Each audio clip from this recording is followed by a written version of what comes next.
Hello everyone. In this video, I'll go over the process a friend and I went through in designing a product.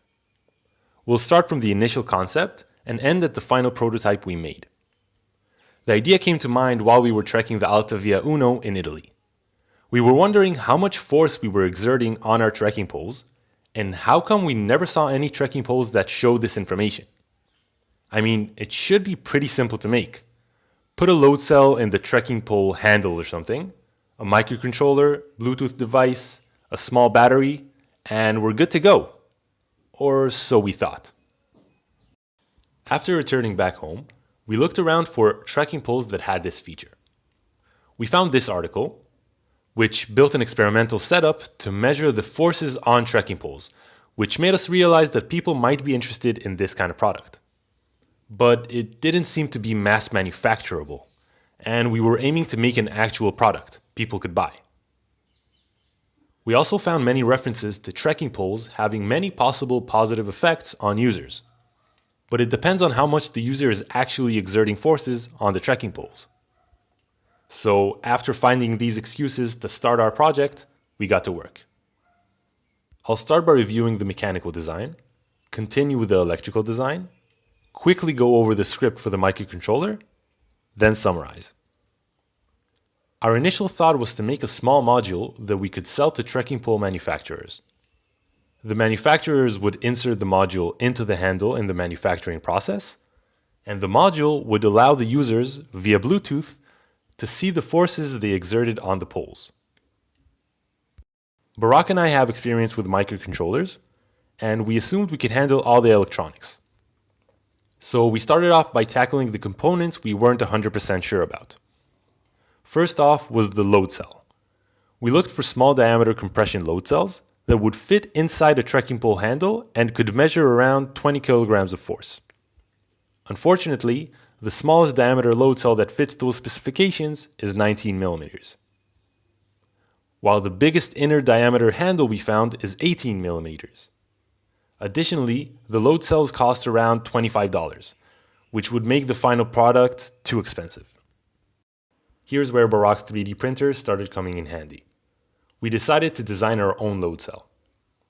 We looked at different Wheatstone bridge configurations to make sure we were only taking axial forces into account, canceling any bending moments. After some very careful strain gauge gluing and external testing, here came the moment of truth. Testing inside the trekking pole handle. And the results were pretty bad. Bending the handle gave us very high readings, so we weren't canceling the bending moments at all. They were actually much more significant than the axial forces. This happened for a few possible reasons. We didn't glue the strain gauges exactly symmetrically, and the 3D printed material is anisotropic. We also anticipated that if the module would be all the way inside the handle, exerting axial forces on the pole itself wouldn't give accurate readings. This is because all the axial forces would pass directly from the handle to the pole. To overcome this, we simply used a spacer. We created a few additional prototypes to test out different ideas until we built our final prototype. Here's a 3D rendering of it. And here's the prototype itself. You can see the OLED screen up top. And here it is opened up. This is the PCB we designed, which I'll go over later. Here's the lithium-ion battery. Over here is a linear bearing and a shaft with a rounded edge. And there's a strain gauge attached to the circular plates below.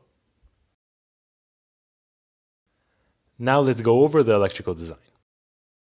I'll quickly go over all the components. This is the LiPo battery charger module with current protection.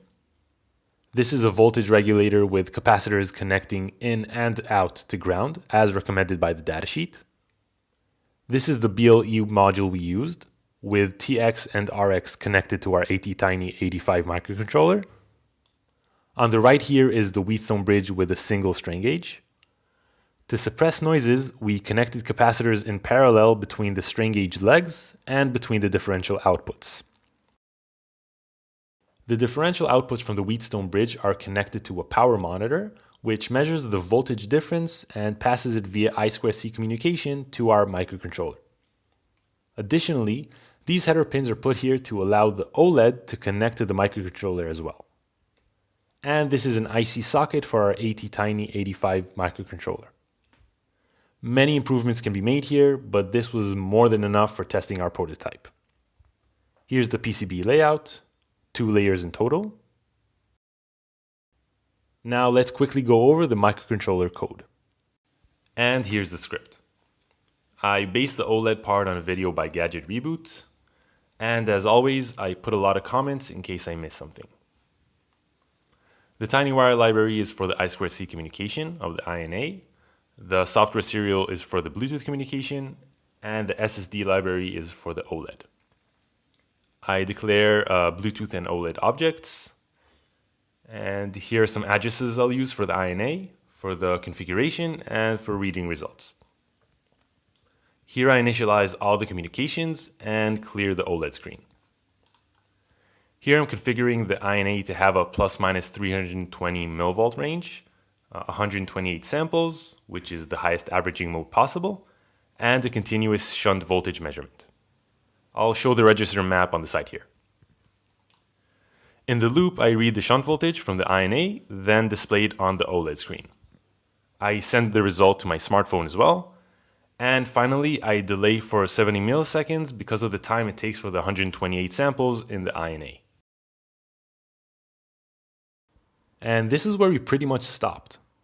Measuring forces requires some displacement, which is exactly the opposite of what you want from a stiff and durable trekking pole. Additionally, we also need to prevent any torsional movement between the handle and the pole, which adds complication and cost to the project.